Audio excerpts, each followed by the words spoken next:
এখানে আছে পটল, আমি পটলগুলো কেটে নিয়েছি, পটল ছাল ছাড়ানোর আগে ভিডিও করতে ভুলে গেছি। এখানে কাঁচা লঙ্কা নিয়েছি, কাঁচা লঙ্কাগুলো ফাটিয়ে নিয়েছি। এখানে কুচো পেঁয়াজ নিয়েছি, আর এর মধ্যে দিয়েছি হলুদ, জিরে, ধনের গুঁড়ো, আর দিয়েছি কাঁচা লঙ্কা বাটা। এইটা হচ্ছে, এটা দিয়ে আজকে আমি করব লঙ্কা বাটা পটল ফ্রাই। ঠিক আছে, পরের ভিডিওতে আমি দেখাচ্ছি কিভাবে বাকিটা করব, সাথে থাকবেন। তেল গরম হয়ে গেছে, পটলগুলো দিয়ে দিলাম।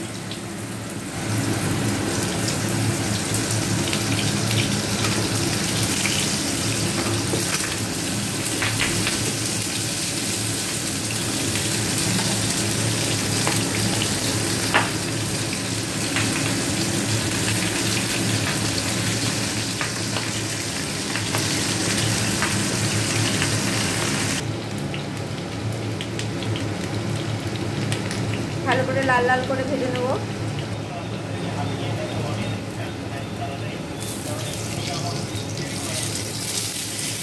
তেলটা গরম হয়ে গেছে, এর মধ্যে আমি তেজপাতা আর লঙ্কাটা দিয়ে দিলাম। এবারে কাঁচা পেঁয়াজগুলো দিয়ে দিলাম, কাঁচা লঙ্কাগুলো দিয়ে দিলাম, ভালো করে ভেজে নেব।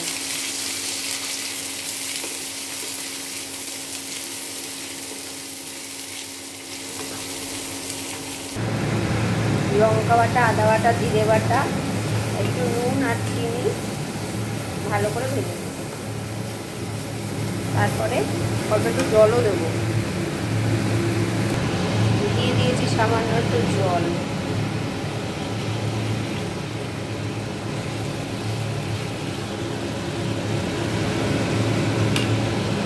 ভেজে রাখা পটলটা যখন এটা ভাজাতে তেল ছেড়ে দেবে তখন ওর মধ্যে দিয়ে দেবে।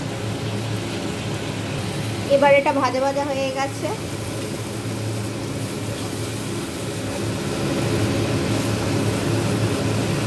একদম ভাজা ভাজা হয়ে গেছে, তেলটা ছেড়ে দিয়েছে, দেখুন একদম ভাজা ভাজা হয়ে গেছে। এবার আমি পটলগুলো ধুয়ে দিলাম, পটলগুলো ভালো করে মশলা ঢুকে যায় এরকমভাবে পটলগুলোকে মাখবো, ভালো করে নাড়বো যাতে সব পটলগুলো মিশে যায়। তারপর অল্প একটু জল দিয়ে দেবো, অল্প একটু জল দিয়ে দেবো, তারপর দিয়ে দেবো দই। দইটা আমি জল দিয়ে গুলে রেখেছি, জলটাও দিয়ে দেবো। পটলের বাটিতে মানে পটল ভাজাটা রাখা ছিল বলে তাই এটা ভালো জল দিয়ে দেবো। জলটা দিয়ে দিয়েছি।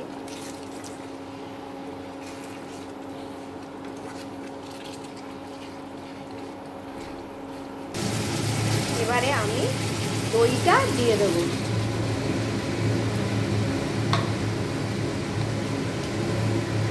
ভালো করে মিক্স করে।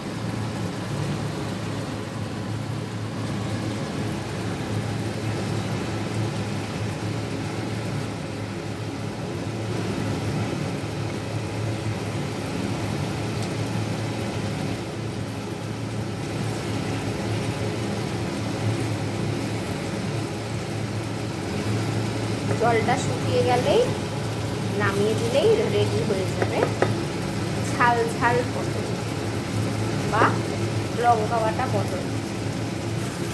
রেডি আমার ঝাল পটল বা লঙ্কা পটল।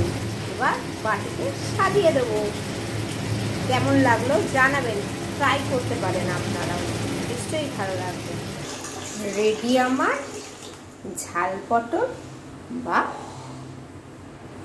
মির্চ পটল বা